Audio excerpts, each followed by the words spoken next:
Hello and welcome to Cannes Lions 2016. It's Tuesday. It's the second day of the full week proper. My name's Alex Brownsell. I'm the editor on M&M Global. I'm delighted to say I'm joined by Rupert Staines, the managing director Europe at RadiumOne. Thank you very much for inviting us to your cool and refreshing cabana here on the seafront. It's our pleasure. Anybody who wants to stay cool in Cannes should come to our cabana. It is a delight after the heat outside. I believe you've only just arrived. How are you finding it? Yes. So second day of Cannes, first day for me.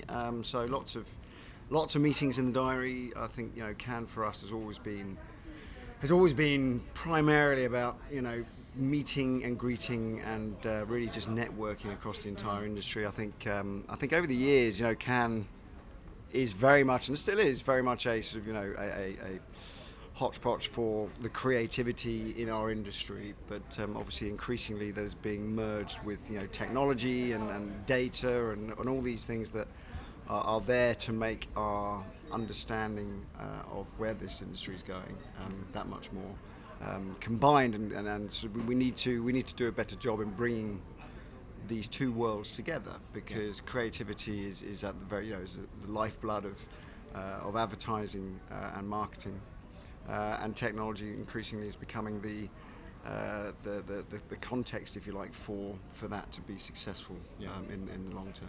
How cohesive do you feel the industry is becoming on this topic? Because I bet there's probably a few sort of long in the tooth ECDs from traditional creative agencies at the gutter bar that still feel a bit uncomfortable about the idea of advertising technology companies being at their can.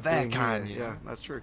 I see that as being just a hangover from an industry that has had enormous success and pride and ego built up over quite a few decades now. But really, technology has changed the way in which consumers behave. It's changed the way in which we all choose to interact with content, regardless of where it is, what device, or where you are in the world. So it's really about keeping up with the consumer. We have to keep up with where the consumer is and how that consumer is behaving. So if we want to succeed as an industry, and creativity is going to be or continue to be at the very heart of that, then we very quickly need to bring the creative process into the technology, the infrastructure that has been built around us for consumers to play on. And I think that is beginning to happen. I've seen lots of examples, but then I've also seen a lot of stuff that tends to be rather closeted towards a Facebook or a Google, some of the bigger companies. I don't think that's necessarily healthy for the industry. So what I'm hoping is that people are going to start to realise that data is very much the fuel for high performance, and that fuel needs to be properly understood, step one, and then really properly manipulated and used in a way that enables the creative process to live and breathe, but very much in a real-time sense, because the whole purpose is that with real-time data we understand real-time behaviour.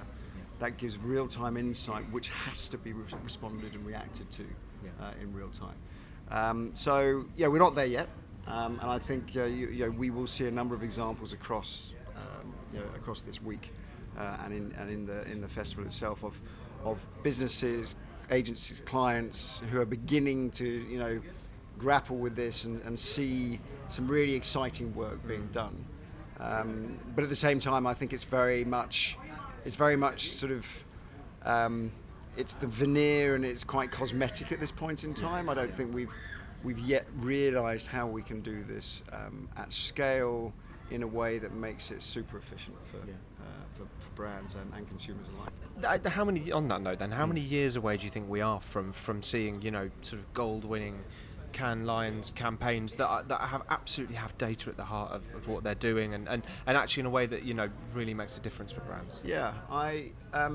Good question. I think I've always been surprised. I've always surprised myself, having been in digital for now almost 20 years, how mobile took so long to get to where it is. But that was really more of a consumer technology issue, which is now clearly very much caught up.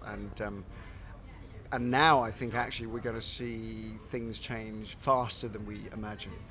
So if someone was saying to me, when will we see that can line for sort of a data-driven, campaign concept, coming to the top of this industry of ours? I think probably within 2 to 3 years.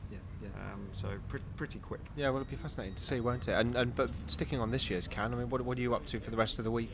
Any sort of big parties, big events? Well, there's you're always looking at? parties, there's always events, there's always far too much rosé being consumed. I must confess, it kind of gets a little more hectic every year, a little harder every year. But no, we've got a good array of events where we can bring together, a collection of global partners, customers, clients.